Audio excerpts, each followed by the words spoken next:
Hi, everyone. We will get started here shortly. If you have any questions or things that you're particularly looking forward to talking about, feel free to send them in and I can get to them as our program allows.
Hi, everyone. We're going to get started here in just a minute. I'm Lindsay, and I'll be your host today. Feel free to shoot any questions that may come up as they, present themselves. I'll be answering them throughout the presentation, but I'm excited to get started and talk a little bit about the spring shift today. So for those of you who don't know, I'm Lindsay Roth. I'm the community manager over at ThankView, and I'm also the assistant vice chancellor for annual giving at UMass Dartmouth. I am really excited to talk about something that I think happens, and we sort of work through it as annual giving and alumni engagement professionals. But basically, when that mid-year shift happens and you stop really focusing on dollars first strategy and go to a donors first strategy. Before we get going, I want to take a chance to plug our Facebook partner community. If you aren't a member already, please make sure that you are, because I personally think it's another great opportunity to get ideas and best practices on how to use the product. And it's included with your membership, so you should take advantage of the opportunity to network, even if it's digitally, with other colleagues in the field. And also make sure, if you haven't already, that you go over to our blog at medium.com/thankview. We have tons of case studies and success stories over there, client profiles, and ultimately use this as our very own brag book and best practice area. And so if you have an example that you think would be nice to feature, feel free to reach out, because we're always looking for more content to share with the rest of our community. So today we're going to be talking about the shift and defining the shift, participation campaigns from leadership solicitations, some audiences to focus in on. We'll go over campaign examples, and then have some Q&A. So defining this shift. So the shift from dollars to donors, I really feel, can be categorized as going from a dollar first strategy to a donor first strategy in terms of fundraising.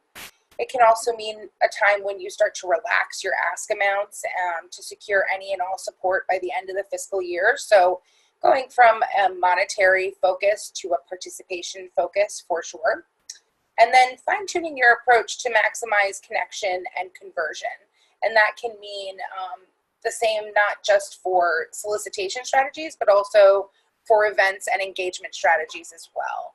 As the end of fiscal year deadline approaches, you're only going to become a little bit more anxious to reach those goals. And so sometimes we have to tweak fundamental pieces of the message in order to make sure that it's landing and giving the most opportunity for conversion, because that deadline is looming. So there are ways to make this shift with ease, and a lot of you probably do this already. But basically, you can transform leadership giving campaigns into participation drives. And I'm going to be sharing an example of this very shortly.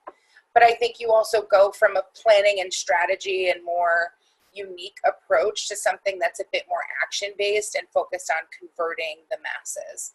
So you might see this reflected from going from a leadership society to more of a loyalty society, that you're pushing a bit harder with your potential donors. You might shift from individual portfolio work to more massive upgrade campaigns. And then instead of sending out real high-end mail pieces, you may start to see more digital fundraising take place. And this is where our giving days fit in really nicely into that end of year or participation strategy overall. So when we're making this shift, it's important to keep in mind that some things are going to have to change. I think it's only natural that your audience is going to expand. It doesn't mean that you can't segment. It just means that you might have to tweak the parameters a bit in order for it to be more inclusive and cast a wider net. I think your channels need to become more cost effective. As you work through the fiscal year, your budget starts to get smaller and smaller. Love how that happens, right? So it may be more difficult to do certain types of mailers, and I think digital tends to be a really great way to keep costs down.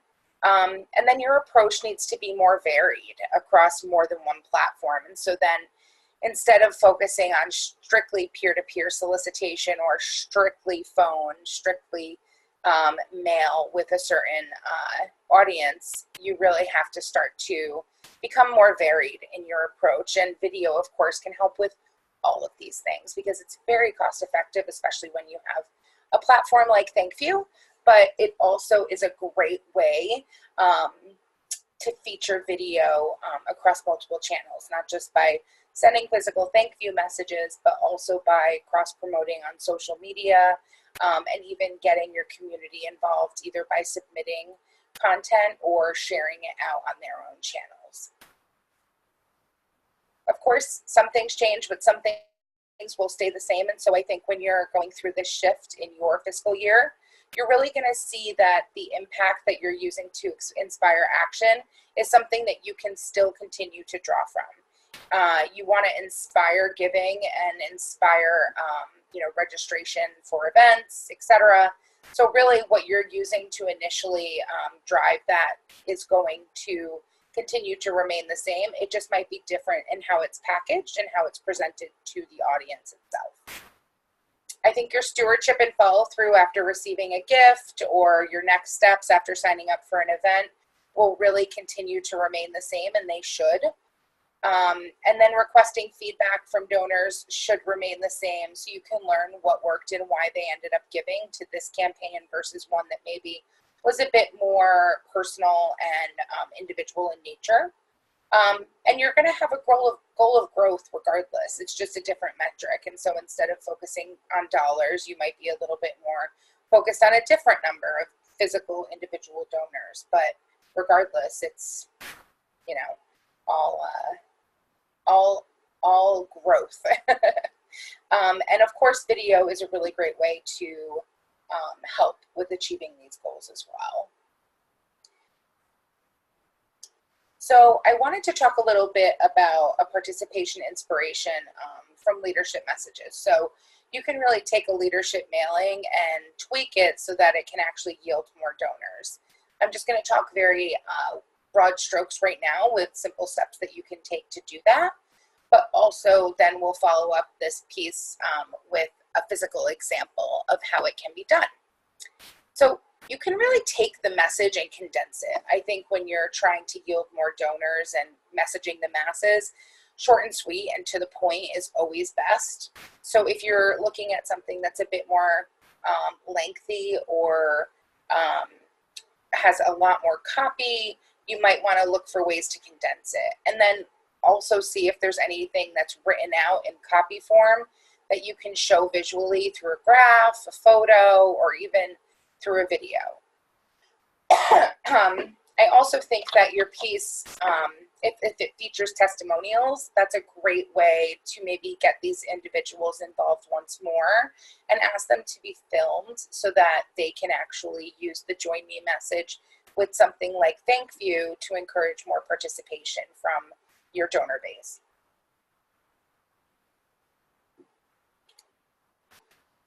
Then you're going to want to really take a digital message campaign and create it with email, text message, social media. I think you could even, get your phone program in there if you still have one up and running at your campus, and use video and ThankView to tell your message to a wider audience. I think you can encourage feedback from your community using the reply video feature in ThankView. And of course, you can cross-promote on social channels to ensure that your message eventually does land. It can't hurt to put it in more places than one, because ultimately where someone absorbs a message and where someone converts may actually be two different platforms. They may see the message in the inbox, but then they might actually convert via Instagram. You just don't know until you try and start to really track those metrics so that you can learn the behaviors of different audiences that you're working with. So I wanted to take a moment to go through this example for Boston University. This is a leadership annual giving piece that was created as a leave behind for road warriors as they met with alumni on the road. I think it's a really good piece and a really great campaign. It's concise, it's to the point, but obviously this is something that accompanies a conversation, a more personal outreach or touch point, a handwritten note perhaps, and so this is definitely more personal and selective in nature. But if you really wanted to cast a wider net, still focusing on leadership, but getting more people to join the Leadership Annual Giving Society, then you can really use this or pieces like it to inspire just that. And so I'm going to sort of walk through the piece and use it as an example for what you could do. So if you're going to take a campaign like this and transform it to yield more donors, we could start with the tagline, "Leadership looks like you." That's a really great tagline that you can have fun with, really run with, and apply to very different platforms. I think for an audience, since the threshold for the Leadership Giving Society at Boston University is $1,000, you can actually open up that base and maybe solicit those who have given $250 and up annually over a few years, and then find your people and message to them accordingly. At another point in the year, you might be really stingy and looking at maybe 500 and up, 750 and up, and really trying to find people that are much closer to the threshold. But I think you can't assume that just because someone isn't giving at that top threshold that the capacity isn't there and that the desire isn't there. You just have to really present them with the opportunity to join. And so by expanding that net, you definitely have a wider audience to appeal to, but I think that you will have more likelihood of conversion by being a little bit more flexible, especially if you're going to be communicating over platforms that aren't involving personal face-to-face solicitations like these campaigns can often require. For content, I think you can definitely do some video testimony, maybe current donors, why they gave, current students, why they're thankful for alumni who give back as part of this program. Definitely talk about member benefits and perks. Societies tend to have little giveaways and behind the scenes access, and so definitely plug that exclusivity. And then also showing impact through graphics. And so this piece actually came with a graph that outlined where leadership donors fall in terms of making up the real sum of the total gifts given in a given year at Boston University, basically showing that they are leading the way and really making sure that the university is financially secured by its alumni population through giving at that level or above. And then for channels, I really suggest email, ThankView, and social media for something like this. Again, digital, it's great, it's really cost effective, and it's something that will allow you to cast a wide net and be really varied in your approach. So recorded video, like I said, of current leadership donors talking about perks and benefits. You can send this video to a wider audience via ThankView and then retarget using social media. If you have questions on how to do that, I'm happy to answer them. Feel free to email me. We can set up a time to go over that process. And then basically have your volunteers, share their own video and tag friends when they post to encourage peer-to-peer solicitation. Maybe you create a video and send it to them, and then they can use this Facebook share feature just to push it right out very easily. Or maybe they record and share their own video, send it back to you via reply, and then also post it on social media and tag their friends. I think it's a much more modern way to encourage peer-to-peer solicitation, but also because social media is a great place for deadlines. So now if we wanted to take this same campaign and actually break it down so that it's more of a participation campaign, less of a leadership campaign, we can actually use this to promote loyalty. And loyalty are those people who are giving every year after year, and you know that you can count on their support. It's going to be at any level, so we're not really focused on donor or dollar amount here. You can simply just change up a few pieces as I've done here on the screen, and the rest can stay the same, because at the end of the day, when you're messaging to a wider audience, you're really going to want to focus in on those same channels. It, again, is just how you're presenting the information, who's seeing it, and how often.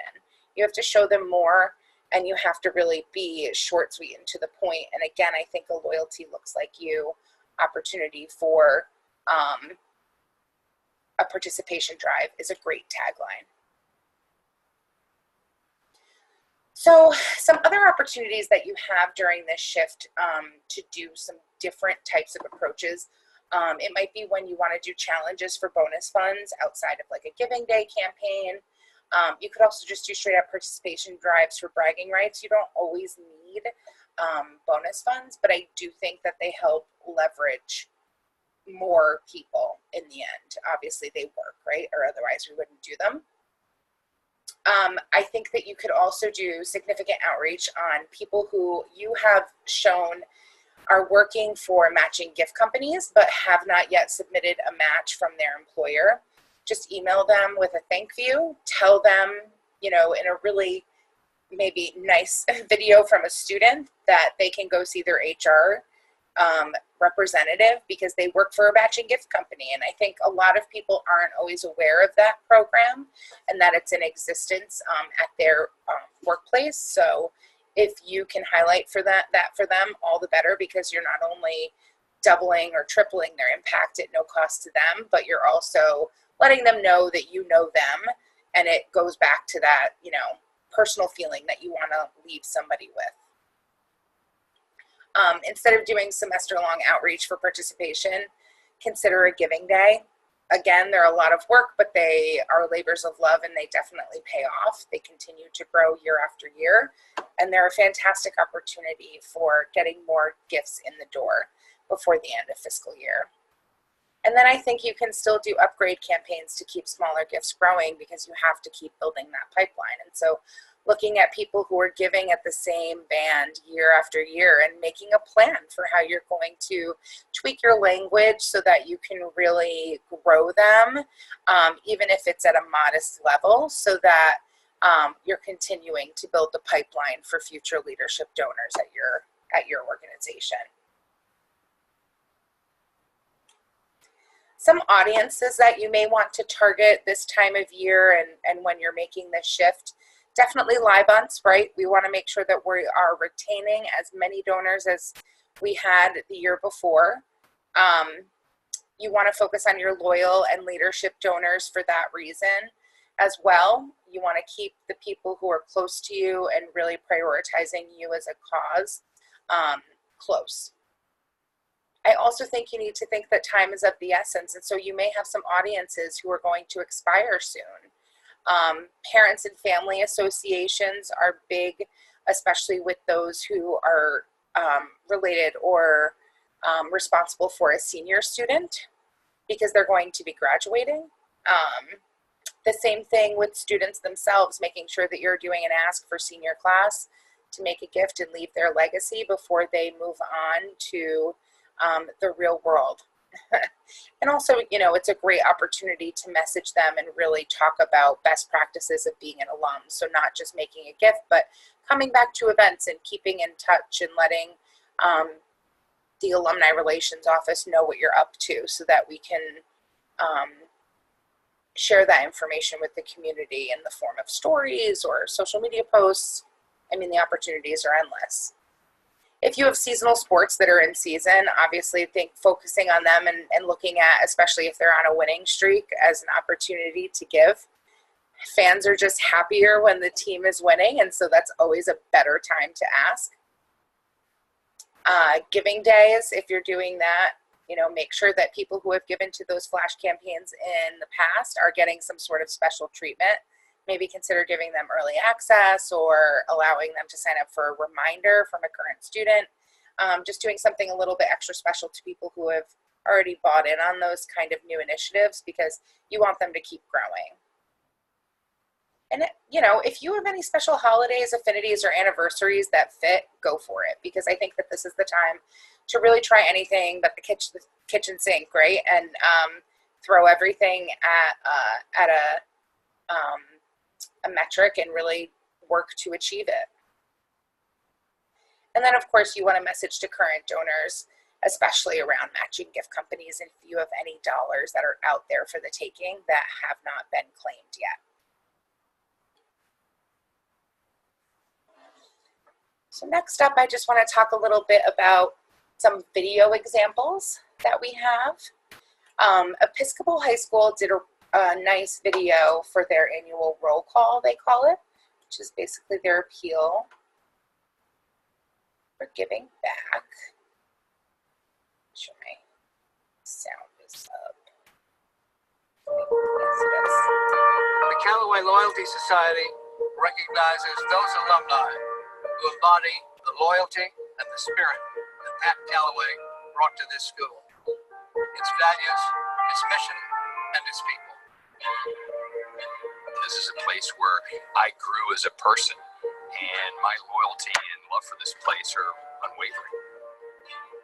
The society was established in 2012 and honors Mr. Callaway, along with those teachers and mentors who have followed in his footsteps by giving so much of themselves to this school. It's good for them to see these standards. You know that there are things that they value. Their very presence is a reminder that you need to do the right thing and that you too can live up to that. Everyone has their Callaway, that faculty member that pushed them to be a better person, and whose presence has made a lasting difference. Holding true to those values, the sense of community, the sense of integrity, the sense of honor, is why I continue to support this. Join me in giving back to Episcopal by giving to the roll call. The level of engagement and self-sacrifice and caring and love and dedication that the faculty, staff, and their families give to the students really what make it special. Give for your Mr. Callaway, that teacher, mentor, or peer who made an indelible mark and changed the course of your life for the better. Our generosity, loyalty matter. Together, we can make a difference.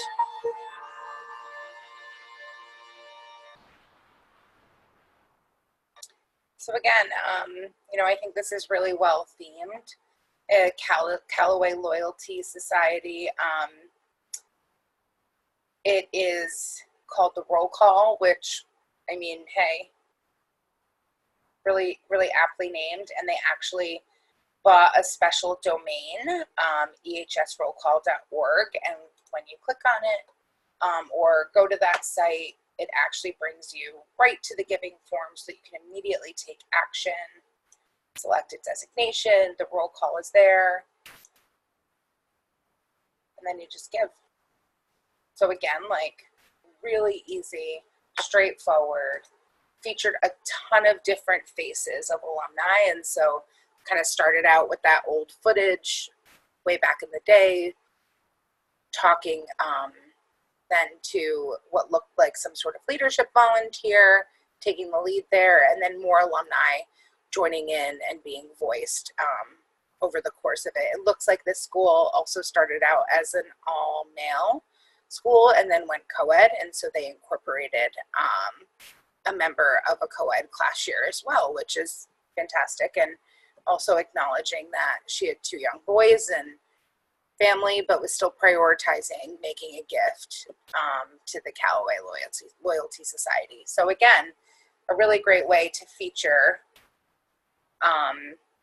alumni testimony and impact, because a lot of the conversations that were being had by the alumni and the testimony that they were sharing was really over B-roll of impact in the classroom. Duquesne University does a month of giving, which I thought was interesting considering that we see so many days of giving. And this was just a really simple, straightforward video. I thought it was great. Duquesne has dedicated February 2015 as our first ever month of giving. During this month, we are encouraging our alumni and friends to share their love for DU by making a gift of any size to the annual fund. Every gift to the annual fund makes a difference and elevates our alumni's degrees. More gifts equals a higher participation rate, which increases our national rankings. Why give to the annual fund? Because the annual fund impacts nearly everything on the bluff, such as student life, academics, athletics, financial aid, and more. With your help, we hope to raise 136 gifts every week in February in honor of our 136th year. What size gift makes an impact? Every size. With each person that demonstrates their love with a gift, the love for DU grows. The power of many alumni gifts has an incredible and immediate impact on our students and campus. Will you show your love for DU and help us raise our goal with a gift today?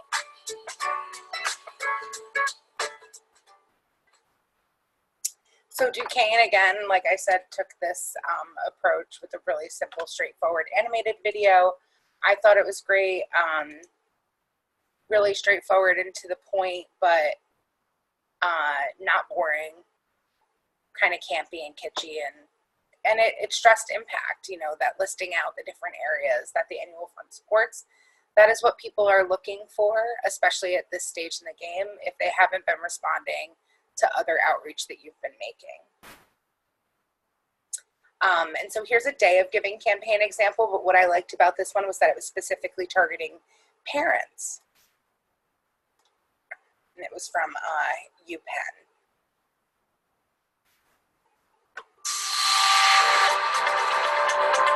A Penn undergraduate education is second to none, and Penn undergraduates never cease to impress. They embrace the endless opportunities here to make a real difference at Penn and around the world. Penn parents are a critical reason why. From you, our students learn to work hard and to lead with compassion. Penn builds on that foundation, inspiring students to become creative leaders who are committed to change for good. Today, I invite you to show your continued support by taking part in our 5th annual Penn Parents Day of Giving. With every generous gift from our parents, the unique Penn experience only grows stronger. You enable financial aid that brings a Penn education within reach for everyone. You fuel innovation across disciplines, resulting in some of the greatest breakthroughs of our time. And you empower a diverse community where students can achieve their fullest potential. Through your giving, you ensure that an education at Penn remains transformative for years to come. On behalf of our amazing students and the entire Penn community, thank you for joining us in this year's Day of Giving. We could not be more grateful for your support.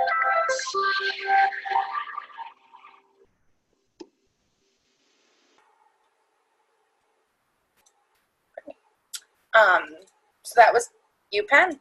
Again, really nice using a volunteer, a current parent, more than likely a chair of the Parents Fund, knowing UPenn. But, you know, using the Giving Day as an opportunity to message that constituency and ask them to become involved on behalf of their student and the student experience that they hold and know so dear, just based on what their students are doing every day on campus, and talking about increasing the value of the degree and how the community has to invest together. All great messages for parents to be hearing. And again, as they get ready to leave your campus, definitely a audience that you're going to want to prioritize and have a plan for.